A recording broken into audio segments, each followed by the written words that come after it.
जो लोग तरसते थे कश्मीर के डल को देखने के लिए, आज वो कहते हैं हम यहाँ पर क्या करेंगे, जमीन खरीदेंगे। कौन है वो लोग? अंबानी, अडानी, यही लोग कब्जा करना चाहते हैं। डल लेक भी आपका नहीं रहेगा। 70 साल का हिसाब ले रही है ना भाजपा। 2000 का नोट 5 साल नहीं चला पाई और कांग्रेस से 70 साल का हिसाब मांगने वाली सरकार आ गई। कांग्रेस से सवाल पूछते 70 साल का हिसाब। हमने 70 साल अग्निवीर जैसी गंदी पॉलिसी नहीं लाई। हमने 70 साल में हिंदुस्तान की सबसे मजबूत आर्मी को खड़ा किया। ये मोदी जी ने नहीं किया। इस कांग्रेस पार्टी ने हिंदुस्तान को 70 साल से इतना मजबूत किया कि आज अमेरिका का बाइडेन भी मोदी जी को आकर सलाम करते हैं। वो मोदी जी की वजह से नहीं करता है, वो कांग्रेस ने जो हिंदुस्तान को खड़ा किया है उसकी वजह से करता है। विश्व गुरु बनाने वाला आज किससे डर रहा है? हिंदुस्तान के सबसे बड़े गुरु राहुल गांधी जी से। कसम खुदा की इनको ये 240 सीटें भीख मांग मांग कर आई है ना, ये भी नहीं आएंगे। आज मोदी जी ऐसे थर थर कांपते कांपते आते हैं। पहले आते थे एक अकेला सब पे भारी, अब देखो हालात क्या है। और ये हुकूमत टिकने वाली नहीं है, बता रहा हूँ मैं आपको। आज मजा आता है, आज हिंदुस्तान की पार्लियामेंट को देखकर मजा आता है।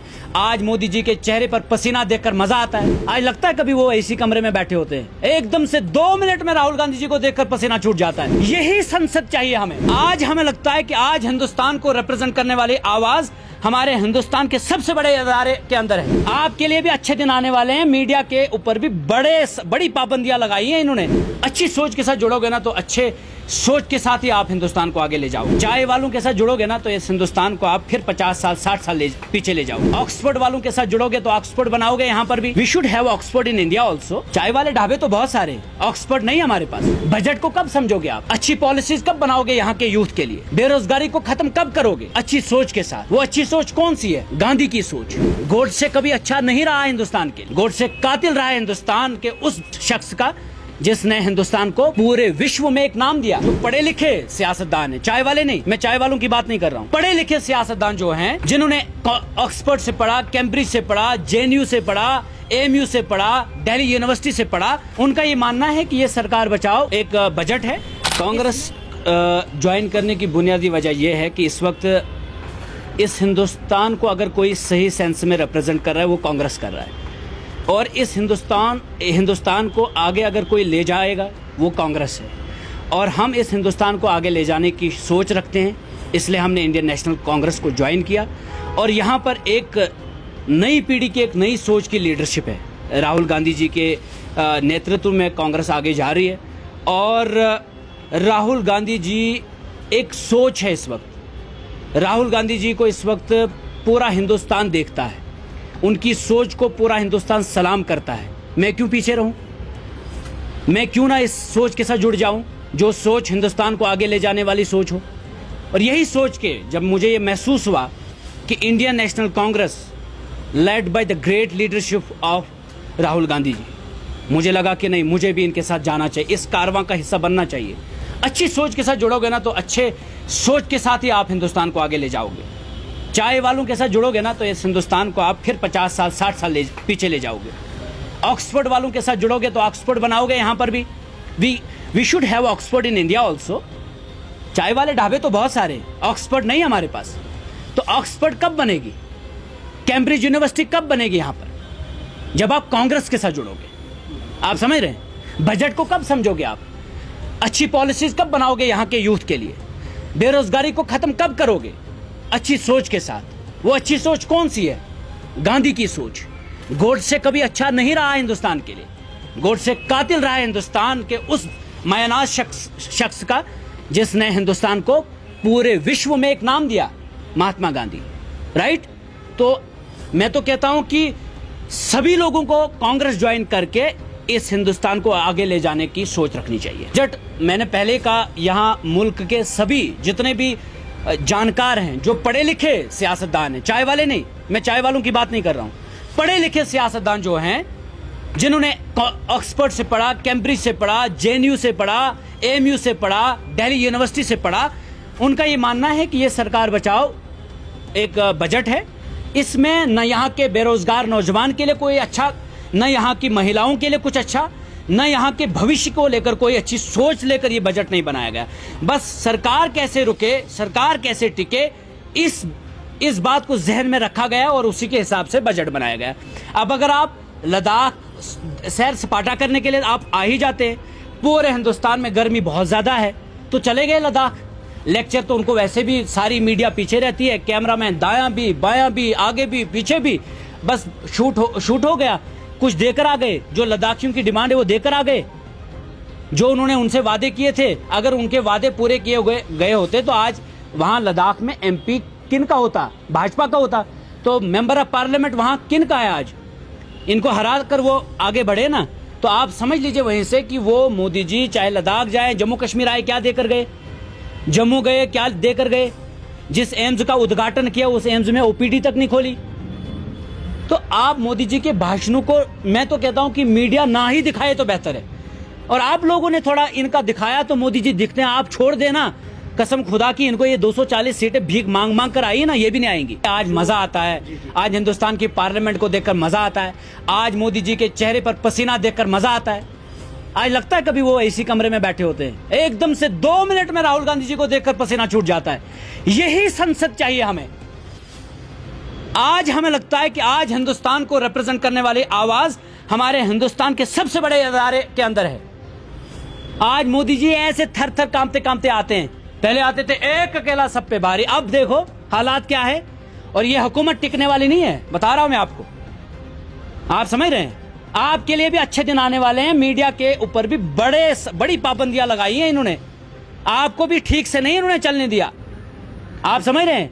जो भी बात करे मोदी जी ने उनको कहीं ना कहीं साइड पर लगा दिया। और नेताओं ने बात की तो उनको ED NIA सब कुछ भेजकर उनको चुप कराया और या तो फिर अपने साथ ज्वाइन कराया। लेकिन जो हिंदुस्तान में मोदी जी के बागी रहे और लड़ा ताकत के साथ, आइडियोलॉजी के साथ, एक बुलंदी के साथ, एक सोच के साथ, जज्बे के साथ, वो आज पार्लियामेंट में गूंज रहे हैं, उनकी आवाजें गूंज रही हैं और हिंदुस्तान की आवाज वहां उठ रही है।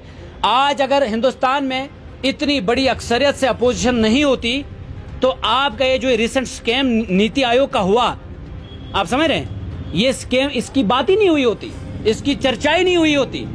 लेकिन हिंदुस्तान के लोगों ने एक अच्छा खूबसूरत मैंडेट दिया, अपोजिशन को एक बड़ी अक्सरियत दी। आज leader of opposition Rahul Gandhi ji हैं और जैसे ही वो एंट्री मारते हैं पार्लियामेंट के अंदर तो मोदी जी कांपते हैं, बोलते हैं ओहो आ गया गुरु, विश्व गुरु बनाने वाला। आज किससे डर रहा है? हिंदुस्तान के सबसे बड़े गुरु राहुल गांधी जी से डर रहा है? नहीं डर रहा है? आप भी कभी दिखाया करें ना मोदी जी का पसीना, आप चमकता हुआ चेहरा तो दिखाते हैं मीडिया वाले, लेकिन उनका जो माथे पे जो आजकल वो ना पसीना होता है राहुल गांधी जी को देखकर, वो भी दिखाया करें और बताया भी करें। ये जो चेहरे पर आप चमक देते थे ये गायब हो गई। अब जब चेहरे पर जो पसीना टपक रहा है, ये राज क्या है? तो ये राज है राहुल गांधी जी। एक बहुत ही, यानी कि पिछली सरकारें कोशिशें कर रही थी, कांग्रेस के नेतृत्व में आपने देखा होगा कि जम्मू सूबा बिल्कुल कंप्लीटली पीसफुल बना था।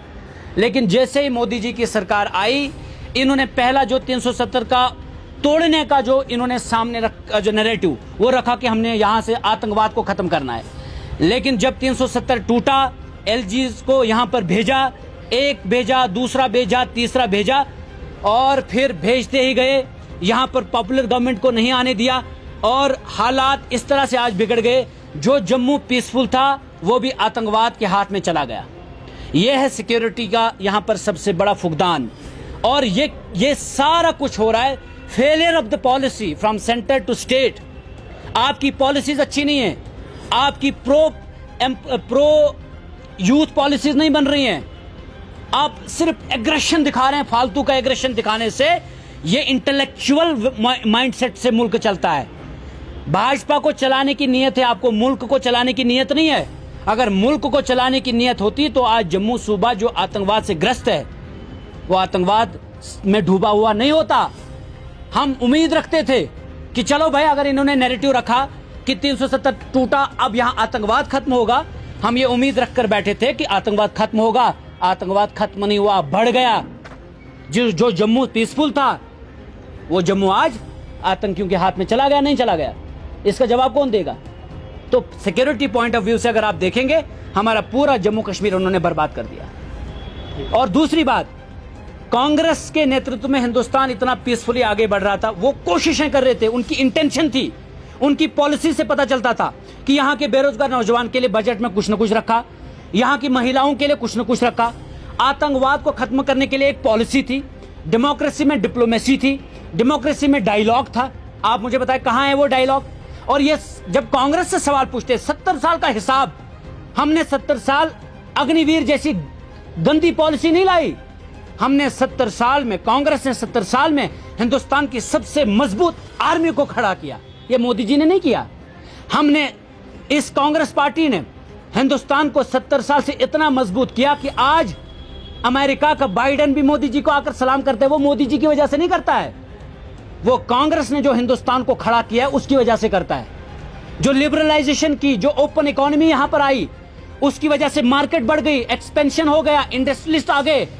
और आज ये जो आप पोर्ट्स बेच रहे हैं, ये जो सारा कुछ बेच रहे हैं, ये आप बेच रहे हैं। हिंदुस्तान को बनाने वाली सरकारें कांग्रेस की रही और हिंदुस्तान को बिगाड़ने वाली सरकारें भाजपा की रही। और जो कांग्रेस से 70 साल का हिसाब ले रही है ना भाजपा, 2000 का नोट 5 साल नहीं चला पाई और कांग्रेस से 70 साल का हिसाब मांगने वाली सरकार आ गई।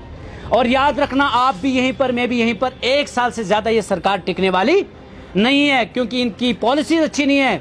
और जो बेसाखियां इनको अभी हैं, चंद्रबाबू नायडू और नीतीश कुमार, वो तंग आ चुके हैं। वो अपना मतलब निकाल कर चले जाएंगे। उन्हें मालूम है कि उनकी रीजनल पॉलिटिक्स अंधेरे में जा रही है। अब उनकी रीजनल पॉलिटिक्स खत्म होगी मोदी जी के साथ चलकर। तो आने वाले वक्त में एक नया सवेरा आएगा, एक नई सोच के साथ भारत आगे बढ़ेगा फिर से, और मोदी जी की सरकार चली जाएगी। मीडिया वाले भी फ्रीली मीडिया का रोल अदा करेंगे और यहाँ का नौजवान भी पीसफुली आगे बढ़ेगा।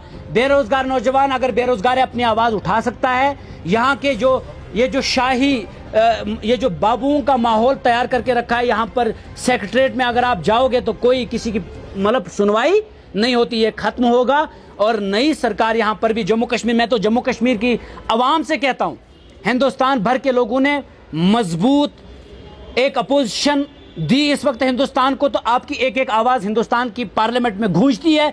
और इसी तरह आप जम्मू कश्मीर में एक मजबूत सरकार बनाए और भाजपा को पीछे धकेलें, लखनपुर के पार कर दीजिए इनको, तो जम्मू कश्मीर का भविष्य सुरक्षित है।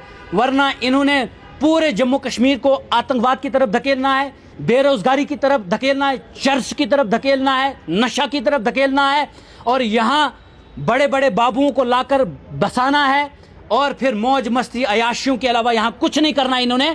समझ रहे हैं? जो लोग तरसते थे कश्मीर के डल्ले को देखने के लिए, आज वो कहते हैं हम यहाँ पर क्या करेंगे, जमीन खरीदेंगे। कौन है वो लोग? वो इनके अपने सगे, कौन? अंबानी, अडानी, यही लोग कब्जा करना चाहते हैं। डल लेक भी आपका नहीं रहेगा अगर आपने इन्हीं के हाथ में जम्मू कश्मीर को दिया। डल लेक भी आपका नहीं रहेगा। ये जो लाल चौक स्मार्ट सिटी की बात करने वाले 3000 करोड़ कहां गए? 1000 करोड़ इधर, 1000 करोड़ इधर, और लाल चौक को बना दिया स्मार्ट सिटी। समझ रहे हैं आप? तो आप इन चीजों को दिखाएं और हाईलाइट करें इन बातों को।